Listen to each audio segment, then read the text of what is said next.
Hello बच्चों, मैं जनार्दन यादव भूगोल विभाग से। बच्चों,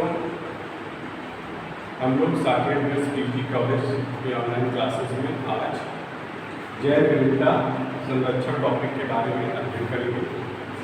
इसके पहले मैंने आपको जैव विविधता किसे कहते हैं, उसके प्रकार के बारे में बताया था। आज हम लोग ये जानेंगे कि जैव विविधता का संरक्षण कैसे करना चाहिए या इसका संरक्षण हमें क्यों करना चाहिए। इन दोनों चीज़ों के बारे में हम लोग जानेंगे। तो बच्चों, वैसे तो ये टॉपिक थर्ड सेमेस्टर का है, लेकिन जो बच्चे पर्यावरण का पेपर ऑप्शनल रूप में दे रहे हैं उनके लिए ये आवश्यक है। साथ ही साथ विभिन्न प्रकार की प्रतियोगी परीक्षाओं में भी इस टॉपिक से अनेक प्रश्न कदा पूछे जाते हैं। तो सामान्य रूप में पहले हम ये जान लें कि जैव विविधता किसे कहते हैं। तो जैव विविधता का मतलब होता है जैव और विविधता, अर्थात जीवों की विविधता, इसे ही हम जैव विविधता कहते हैं। विस्तृत रूप में इसके बारे में पिछले लेक्चर में बता चुका हूँ। जैसे जैसे हमारी जनसंख्या बढ़ती जा रही है वैसे वैसे हमारी जैव विविधता खतरे में बढ़ती चली जा रही है, क्योंकि बढ़ती हुई जनसंख्या को रहने के लिए आवास चाहिए और वह आवास स्थल पर ही बनेगा। इसलिए पूरे विश्व में मानव की जो बढ़ती हुई आबादी है, उस बढ़ती हुई आबादी के कारण वनों का विनाश किया जा रहा है, वृक्षों को काटा जा रहा है। जब वनों का विनाश किया जाता है तो वन चूंकि जीवों के प्राकृतिक आश्रय स्थल होते हैं। समस्त प्रकार के जंगली जीव वनों में ही आश्रय प्राप्त करते हैं, वो उनका आवास स्थल होते हैं। और वनों को समाप्त कर देने से या वनों का विनाश कर देने से हम जीवों के प्राकृतिक आश्रय स्थल का भी नाश कर देते हैं। इस तरह हम वृक्ष अर्थात वनस्पतियों को और जीवों दोनों को समाप्त करते जा रहे हैं। तो टॉपिक वही है कि जैव विविधता का संरक्षण, यानी हम जीव और वनस्पति दोनों का नाश कर रहे हैं। अब जब हम इस प्रक्रिया को धीरे धीरे ऐसे चलाते रहेंगे, या ये कह लीजिए कि हमारी जनसंख्या वृद्धि चलती रही और यह प्रक्रिया ऐसे लगातार चलती रही, जीव और वनस्पतियाँ लगातार समाप्त होते रहे, तो एक दिन ऐसा आएगा कि संपूर्ण पृथ्वी से समस्त प्रकार के जीवों का सर्वनाश हो जाएगा। और जब इस संपूर्ण पृथ्वी से समस्त प्रकार के जीव समाप्त हो जाएंगे, यानी सारी जैव विविधता समाप्त हो जाएगी, वह संकट मानव अस्तित्व के ऊपर भी आ जाएगा। इसलिए आज यानी वर्तमान समय में जैव विविधता का संरक्षण करना अति आवश्यक हो चुका है। हमारे लिए, हमारे अस्तित्व के लिए, मानव के अस्तित्व के लिए, प्राकृतिक संपदा के संरक्षण आदि के लिए जैव विविधता का संरक्षण करना अति आवश्यक है। तो हम जानेंगे पहले कि जैव विविधता का संरक्षण हमें क्यों करना चाहिए। कुछ महत्वपूर्ण टॉपिक है। जैसे सबसे पहला टॉपिक है कि प्राकृतिक संपदा को संरक्षित करना। प्राकृतिक संपदा को संरक्षित करने के लिए हमें जैव विविधता का संरक्षण करना आवश्यक है, क्योंकि प्राकृतिक संपदा जो है बच्चों वो प्रकृति द्वारा प्रदान की गई है। और प्रकृति ने हमें जो संपदा दी है, जैसे मृदा, जैसे वनस्पतियाँ, जैसे जीव जंतु, जैसे जल, जैसे खनिज पदार्थ, इन सब का संरक्षण करने के लिए हमें जैव विविधता का संरक्षण करना आवश्यक है, क्योंकि मानव इन्हीं प्राकृतिक संसाधनों के सहायता से अपना विकास करता है।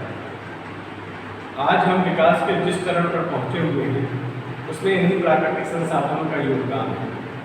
इसलिए जैव विविधता का संरक्षण करने में प्राकृतिक संपदा का संरक्षण करना अति आवश्यक है। अतः अगर हमें प्राकृतिक संपदा और प्राकृतिक संसाधनों की सुरक्षा करनी है तो हमें जैव विविधता को संरक्षित करना है। ये भी एक रीजन है। दूसरा कारण है वायुमंडल में उपस्थित ओजोन गैस के स्तर को बनाए रखना। यानी कि ओजोन गैस की एक परत हमारे वायुमंडल में पाई जाती है, जो पृथ्वी को चारों ओर से कवर की है। ओजोन गैस बच्चों, यह गैस जो होती है वो सूर्य से आने वाली पराबैंगनी किरणों से हमारी रक्षा करती है, हमारी पृथ्वी की रक्षा करती है।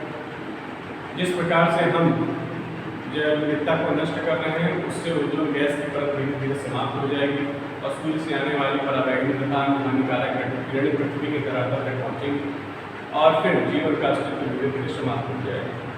तो ओजोन गैस के स्तर को बनाए रखने के लिए साथ ही साथ वायुमंडल में प्रत्येक गैसों का अनुपात निश्चित मात्रा में निर्धारित है, जिससे कि वायुमंडल में गैसों का संतुलन बना हुआ है।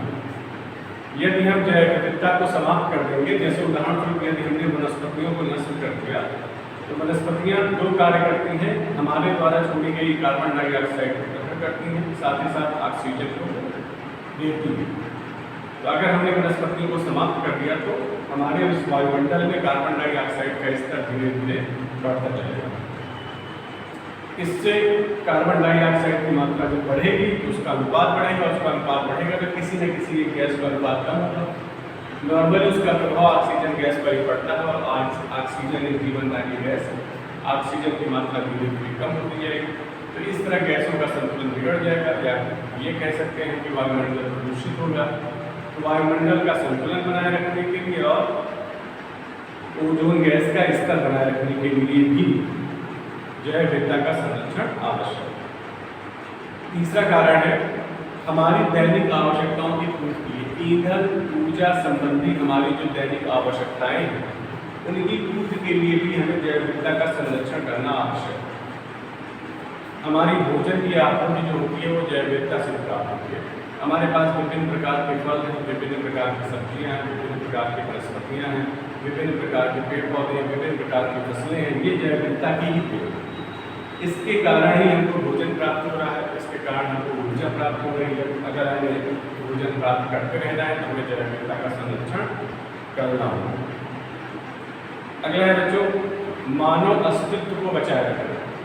मानव अस्तित्व को बचाए रखने के लिए भी जैव विविधता का संरक्षण आवश्यक है, क्योंकि जब जीव ही नहीं रहेंगे तो हम जीवित रह ही नहीं सकते, क्योंकि हम स्वयं किसी न किसी जीव पर या किसी न किसी वनस्पति पर डिपेंड करते हैं। इसलिए मानव विविधता का संरक्षण भी, मानव के अस्तित्व का संरक्षण करने के लिए भी जैव विविधता का संरक्षण करना आवश्यक है। लास्ट में पर्यावरण को संतुलित करने के लिए, यानी कि हमारे चारों ओर का जो आवरण है उस आवरण को संतुलित रखने के लिए, क्योंकि जब हम अपने आसपास के आवरण को संतुलित रखेंगे तभी हम संतुलित दशा में अपना विकास कर सकते हैं।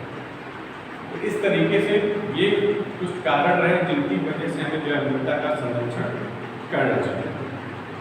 अब जैव विविधता संरक्षण के उपाय जानेंगे। जैव विविधता का संरक्षण का जो उपाय है वो 3 प्रकार से है। एक है जैव विविधता का आनुवांशिक संरक्षण।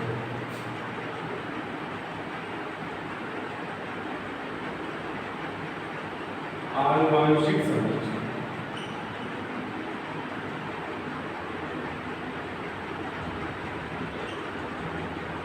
दूसरा है प्रजाति संरक्षण।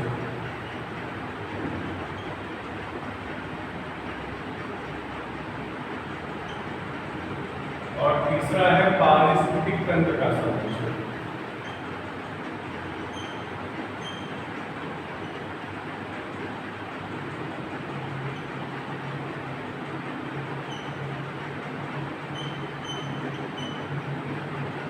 तो ये 3 प्रकार के उपाय होते हैं। जैव विविधता का आनुवांशिक संरक्षण। आनुवांशिक संरक्षण में बच्चों हमें विभिन्न प्रकार के जीवों और वनस्पतियों की आनुवांशिकता को ध्यान में रखना है। हम कैसे, आनुवांशिकता चलती है जीनों की सहायता से, तो हम कैसे जीनों को बचा सकें या उसमें परिवर्तन ला सकें। जब हम आनुवांशिकता का संरक्षण कर लेते हैं या जीनों का संरक्षण कर लेते हैं, या इस बदलते हुए माहौल में या इस बदलते हुए पर्यावरण में जो जलवायु परिवर्तन हमारे सामने चल रहा है, इसके आधार पर कोई जीव अपने आप को कैसे सर्वाइव कर सकते हैं, इस तरीके से बचा सकते हैं। तो इसके लिए ज़रूरी होता है आनुवांशिक संरक्षण। जब स्वस्थ प्रकार की वनस्पतियों और जीवों का हम आनुवांशिक संरक्षण करते हैं तो उसकी सहायता से हम उस जीव या उस प्रजाति या उस वनस्पति का लंबे काल तक, दीर्घ काल तक हम संरक्षण कर सकते हैं। प्रजाति संरक्षण के अंतर्गत आता है किसी एक जीव की अनेक प्रजातियां पाई जाती हैं और जैव विविधता के विनाश के कारण ये प्रजातियां धीरे धीरे लुप्त प्राय होती जा रही हैं, संकटपन्न होती जा रही हैं, कुछ प्रजातियां लुप्त हो चुकी हैं। तो इन प्रजातियों को संरक्षित करना इसलिए आवश्यक है कि जिससे उसकी अनेक प्रजातियां हमारे पास उपलब्ध रहें, क्योंकि हर प्रजाति अपने अलग तरीके से आवश्यकता के द्वारा इस पर्यावरण को या हमारे इस वातावरण को मजबूती प्रदान करते हैं। तो अलग अलग प्रजातियों का संरक्षण इसीलिए आवश्यक है। प्रजाति संरक्षण में हम वनस्पतियों और जीवों की विभिन्न प्रजातियों का संरक्षण करते हैं। तीसरा है पारिस्थितिक तंत्र का संरक्षण। तो पारिस्थितिक तंत्र यानी इकोसिस्टम बच्चों, जीव और उसके निवास स्थान के बीच जो संबंध स्थापित होता है उसी संबंध को हम पारिस्थितिक तंत्र कहते हैं। तो हम जहाँ रहते हैं, जैसे हम अपने घर में रहते हैं तो हम अपने घर को साफ सुथरा रखते हैं, हम अपने घर को सुरक्षित रखते हैं, तब वो घर हमारी आवश्यकताओं की पूर्ति करता है, वो हमें सुरक्षित रखता है। इस तरीके से एक पारिस्थितिक तंत्र में हम निवास करते हैं, यानी एक हमारा अपना वातावरण रहता है, वो वातावरण हमको प्रभावित करता है, हम उस वातावरण को प्रभावित करते हैं। जब हम किसी दूसरे पारिस्थितिक तंत्र या किसी दूसरे वातावरण में जाते हैं उसका प्रभाव हमारे ऊपर पड़ता है। हम सबसे अच्छा अनुकूलन अपने पारिस्थितिक तंत्र में कर सकते हैं, इसलिए हमें पारिस्थितिक तंत्र का संरक्षण करना चाहिए। पारिस्थितिक तंत्र अनेक प्रकार के होते हैं, मुख्य रूप से ये स्थलीय पारिस्थितिक तंत्र और जलीय पारिस्थितिक तंत्र होते हैं। स्थल पे रहने वाले जीव स्थल पे ही रह सकते हैं, जल पे रहने वाले जीव जल में ही रह सकते हैं और इनको बचा के रखना अति आवश्यक है। तो अगर हम इनके पारिस्थितिक तंत्र का संरक्षण करेंगे तो ये समझ लीजिए कि हम उस पारिस्थितिक तंत्र में रहने वाले समस्त प्रकार के वनस्पतियों और जीवों का संरक्षण कर सकते हैं। अब बच्चों बात करते हैं जैव विविधता संरक्षण की विधियों की। ये तो 3 उपाय हो गए, विधियाँ बच्चों। विधियाँ 2 प्रकार की होती है। जैव विविधता संरक्षण की 2 विधियाँ होती हैं। एक को कहते हैं इन सीटू संरक्षण, इन सीटू संरक्षण, और दूसरे को कहते हैं एक्स सीटू संरक्षण।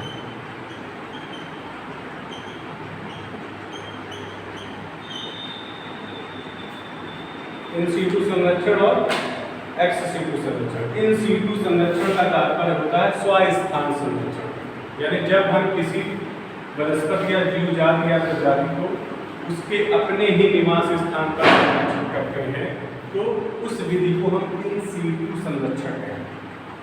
इस विधि से जैव विविधता के संरक्षण को इन सीटू या स्वस्थान संरक्षण कहा जाता है। इसके लिए हम क्या करते हैं कि किसी भी देश या किसी भी क्षेत्र में जो जैव विविधता का केंद्र होता है, अर्थात वह क्षेत्र जहाँ पर बहुत प्रकार की जैव विविधता पाई जाती है, उस एरिया को हम रिजर्व कर देते हैं।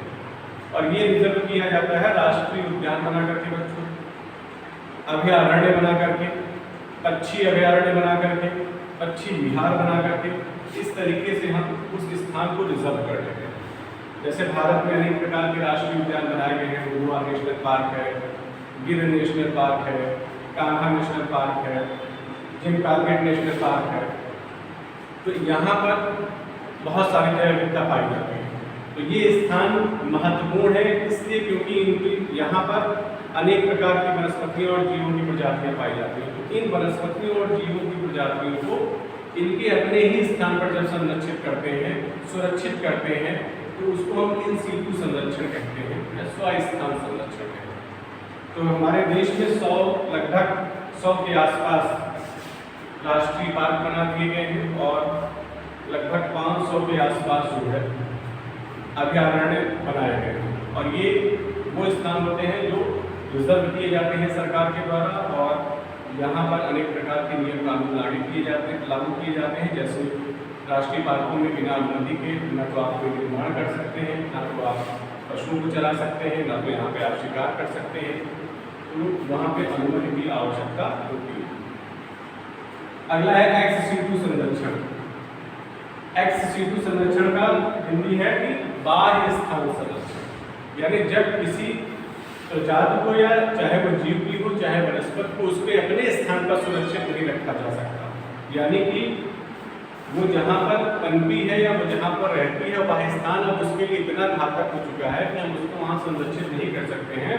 तो उसको हम ले जा करके एक कृत्रिम केंद्र पर संरक्षित करते हैं और वहाँ पर उसको बचाने का प्रयास किया जाता है और उसकी प्रजाति में वृद्धि करने का प्रयास किया जाता है। तो इस विधि को हम एक्स सिक्यू संरक्षण कहते हैं, यानी कि किसी भी प्रजाति को अपने स्थान के अलावा किसी बाह्य स्थान पर ले जाकर के बचाना।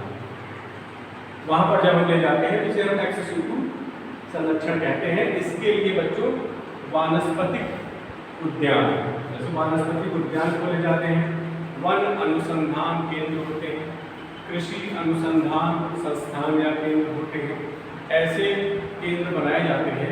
उन केंद्रों को कृत्रिम रूप से बनाया जाता है और उस प्रजाति के लिए वहाँ पर एक कृत्रिम वातावरण तैयार किया जाता है, क्योंकि प्रत्येक प्रजाति बच्चों अपने ही वातावरण में संरक्षित रह सकती है। किसी दूसरे वातावरण में तो संरक्षित रहेगी नहीं, तो आपको वो माहौल देना पड़ेगा उसको। तो एक्स सिक्यू विधि में यही किया जाता है कि कृत्रिम केंद्र बनाया जाता है और उस कृत्रिम केंद्र में उस प्रजाति के लायक अनुकूलन लायक वातावरण स्थापित करके वहाँ पर ले जाकर के हम उसको संरक्षित कर लेते हैं। तो ये चीज़ें हो गई। इसके अंतर्गत एक्स सिक्यू के अंतर्गत पौधों को संरक्षित करने के लिए अनेक प्रकार के जैसे बीज बैंक भी बनाए गए हैं और जीव बैंक बनाए गए हैं बच्चों, जहाँ पर इनके बीजों और जीवों का संरक्षण किया जाता है। वहाँ पर इनको स्टोरेज करके रखा जाता है जिससे भविष्य में हम इनका उपयोग कर सकें। तो इस तरह बच्चों ये जैव विविधता के उपाय और जैव विविधता संरक्षण की दो विधियाँ होंगी। साथ साथ बच्चों इसके लिए अनेक प्रकार के अंतर्राष्ट्रीय प्रयास भी किए गए हैं, जिसमें संयुक्त राष्ट्र संघ के द्वारा जो है विभिन्न देशों के राष्ट्रीय उद्यानों को अपने संरक्षण में ले लिया जाता है और उसके बाद वो उनकी देखरेख करते हैं, उनकी मॉनिटरिंग करते हैं। अनेक संधियाँ हुई हैं विश्व के राष्ट्रों में और सभी राष्ट्रों ने निर्णय किया है कि हम अपने अपने देश की या विश्व की जैव विविधता संरक्षण को बचा करके रखेंगे, उन उपायों को अपनाएंगे जिससे कि जैव विविधता का संरक्षण होता रहे। विकास की प्रक्रिया में हम ये ध्यान रखेंगे कि जैव विविधता का विनाश न हो सके। लगातार विभिन्न राष्ट्रों की सरकारें इस पर कार्य कर रही हैं जिससे कि हम विश्व में स्थित जैव विविधता को संरक्षित कर सकें। तो बच्चों ये था आज का हमारा टॉपिक जैव विविधता का संरक्षण। आज के लिए इतना ही बच्चों, नेक्स्ट अगले टॉपिक में